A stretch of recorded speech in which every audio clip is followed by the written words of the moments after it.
بسم اللہ الرحمن الرحیم۔ سامعین و ناظرین حضرات السلام علیکم۔ سامعین کرام، سلطان محمود غزنوی نے ایک بار دربار لگایا۔ دربار میں ہزاروں افراد شریک تھے، جن میں اولیاء، کتب اور ابدال بھی تھے۔ سلطان محمود نے سب کو مخاطب کر کے کہا کہ کوئی شخص مجھے حضرت خضر علیہ السلام کی زیارت کرا سکتا ہے؟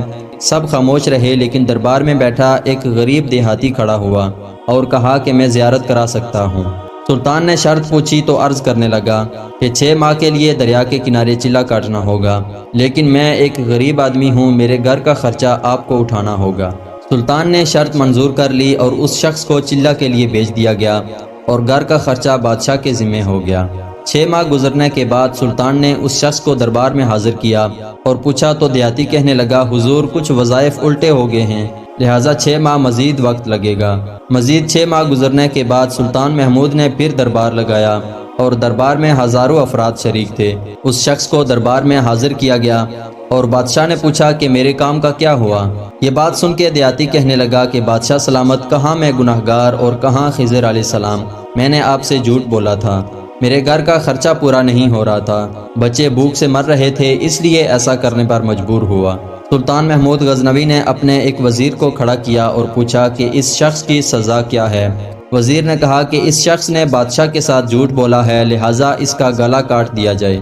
دربار میں ایک نورانی چہرے والے بزرگ تشریف فرما تھے، کہنے لگے کہ بادشاہ سلامت، اس وزیر نے بالکل ٹھیک کہا۔ بادشاہ نے دوسرے وزیر سے پوچھا، آپ بتاؤ۔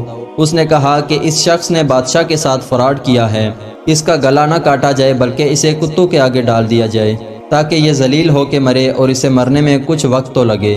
دربار میں بیٹھے اسی نورانی چہرے والے بزرگ نے کہا، بادشاہ سلامت، یہ وزیر بالکل ٹھیک کہہ رہا ہے۔ سلطان محمود غزنوی نے اپنے پیارے غلام ایاز محمود سے پوچھا، آپ کیا کہتے ہو؟ ایاز نے کہا کہ بادشاہ سلامت، آپ کی بادشاہی سے 1 سال ایک غریب کے بچے پلتے رہے، آپ کے خزانے میں کوئی کمی نہیں آئی اور نہ ہی اس کے جھوٹ سے آپ کی شان میں کوئی فرق پڑا۔ اگر میری بات مانو تو اسے معاف کر دو، اگر اسے قتل کر دیا تو اس کے بچے بھوک سے مر جائیں گے۔ ایاز کی یہ بات سن کر محفل میں بیٹھا وہی نورانی چہرے والا بابا کہنے لگا، ایاز بالکل ٹھیک کہہ رہا ہے۔ سلطان محمود غزنوی نے اس بابا کو بلایا اور پوچھا، آپ نے ہر وزیر کے فیصلے کو درست کہا، اس کی وجہ مجھے سمجھائی جائے۔ بابا کہنے لگا کہ بادشاہ سلامت، پہلے نمبر پر جس وزیر نے کہا کہ اس کا گلا کاٹا جائے وہ قوم کا کسائی ہے، اور کسائی کا کام ہے گلے کاٹنا۔ اس نے اپنا خاندانی رنگ دکھایا، غلطی اس کی نہیں آپ کی ہے کہ آپ نے ایک کسائی کو وزیر بنا لیا۔ دوسرا جس نے کہا کہ اسے کتوں کے آگے ڈالا جائے، اس وزیر کا والد بادشاہوں کے کتے نہلایا کرتا تھا، کتوں سے شکار کھیلتا تھا اور اس کا کام ہی کتوں کا شکار ہے، تو اس نے اپنے خاندان کا تعارف کرایا۔ آپ کی غلطی ہے کہ ایسے شخص کو وزارت دی، جہاں ایسے لوگ وزیر ہوں وہاں لوگوں نے بھوک سے ہی مرنا ہے۔ اور تیسرا ایاز نے جو فیصلہ کیا، تو سلطان محمود سنو، ایاز سید زادہ ہے۔ سید کی شان یہ ہے کہ سید اپنا سارا خاندان کربلا میں ذبح کرا دیتا ہے مگر بدلہ لینے کا کبھی نہیں سوچتا۔